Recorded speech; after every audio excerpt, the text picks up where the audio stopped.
मुंबईतील Vandre linking road या परिसरात क्रोमा मॉलला आज सकाळी पहाटे जी आहे ती भीषण अशी आग लागली आणि या संपूर्ण आगीत संपूर्ण मॉल जो आहे तो चकनाचूर झालेला आपल्याला पाहायला मिळतो। आपण पाहू शकतो घटनास्थळी अग्निशामक दलाच्या गाड्या ज्या आहेत त्वरित दाखल झालेल्या पाहायला मिळाल्या, परंतु आगीचा तांडव जो इतका मोठा होता की संपूर्ण मॉल जे आहे त्या संपूर्ण मॉलमध्ये आग जो आगीच्या विळख्यात आपल्याला पाहायला मिळतो। हा मॉल जे आहे म्हणजे अगदी बँड्रा येथील जे आहे लिंकिंग रोड या परिसरात जो आहे तो मॉल आहे आणि ह्या क्रोमा मॉलला आपण पाहू शकतो अनेक दुकानं या ठिकाणी आहेत। अगदी रेस्टॉरंट असेल, कपड्यांची दुकानं असतील, बूट असतील, शूज असतील, असे वेगवेगळ्या प्रकारची जी आहेत या ठिकाणी जे दुकानं आहेत आपण दृश्यांमध्ये पाहू शकतो की आग अजूनही जी आहे ती आपल्याला एका सुरू आहे आपल्याला पाहायला मिळतं आणि या दुकानांचे अनेक जे दुकानदार होते यांचं मोठ्या प्रमाणात जे आहे ते नुकसान झालेलं आहे।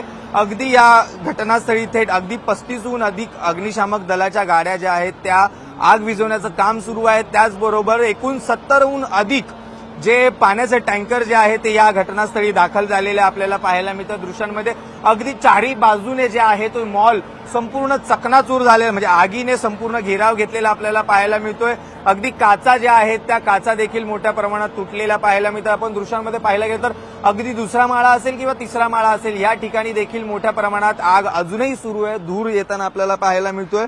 आणि सर्वात महत्वाचं म्हणजे हा मॉलच्या चारी बाजूने जे आहे ती आग लागलेली आहे आणि या चारी बाजूने जे आहे अग्निशामक दलाच्या जवानांकडून जे आहे आग विझवण्याचे शर्थीचे प्रयत्न सुरू आहे। अगदी अग्निशामक दलाचे जवान आतमध्ये जाऊ शकत नाही म्हणून जो फायर रोबो असतो किंवा जो रोबोट असतो फायर रोबो तो देखील आतमध्ये जे आहे ते सोडण्यात आलेला आहे आणि त्याच्याकडून त्या रोबोच्या सहाय्याने देखील आग विझवण्याचं काम सुरू झालेलं आहे। घटनास्थळी पोलीस प्रशासन पोलीस असतील आणि त्याचबरोबर महानगरपालिकेचे अधिकारी असतील हे सर्व जे आहे प्रशासन जे या परिसराच्या आपल्या आजूबाजूला जमा झालेले एकत्र आलेले पाहायला मिळतात आणि सगळीकडूनच जे आहे अग्निशामक दल जे आग विझवण्याचं काम सुरू करतात। अगदी 7 तासाहून अधिक तास उलटून गेलेला आहे तरीही आग अजूनही विझलेली नाही आणि सगळी अग्निशामक दलाच्या ज्या शर्थीचे प्रयत्न जे आहे ते आपल्याला सुरू आहेत असं देखील दृश्यांमध्ये आपल्याला पाहू शकतो।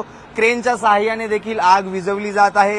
एकीकडे क्रेनच्या सहाय्याने वरती जाऊन किंवा कारण ही जी इमारत जी आहे ती एकूण 4 माळ्यांची इमारत जी आहे ती अशी माहिती मिळत आहे 4 माळ्यांची आहे आणि त्यामध्ये आतमध्ये जाणं देखील जवान जे आहे अग्निशामक दलाचे त्यांना देखील जाणं शक्य नाहीये म्हणून रोबोच्या सहाय्याने देखील आग विझवण्याचं काम जे आहे ते सुरू आहे।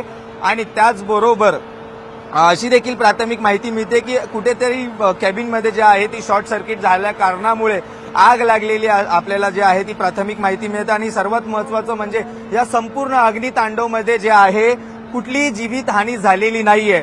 आता फक्त अग्निशामक दल जे आहे अगदी सकाळपासूनच जे आहे आग विझवण्याचे शर्थीचे प्रयत्न सुरू करताना आपल्याला पाहायला मिळतात। नक्की आग विझते कधी किंवा कधी आटोक्यात येते हा देखील जो आहे तो सर्वांनाच प्रश्न पडलेला आहे। व्हिडिओ जर्नलिस्ट गणेशसह श्रीकृष्ण आवटी, न्यूज 18 लोकमत, मुंबई।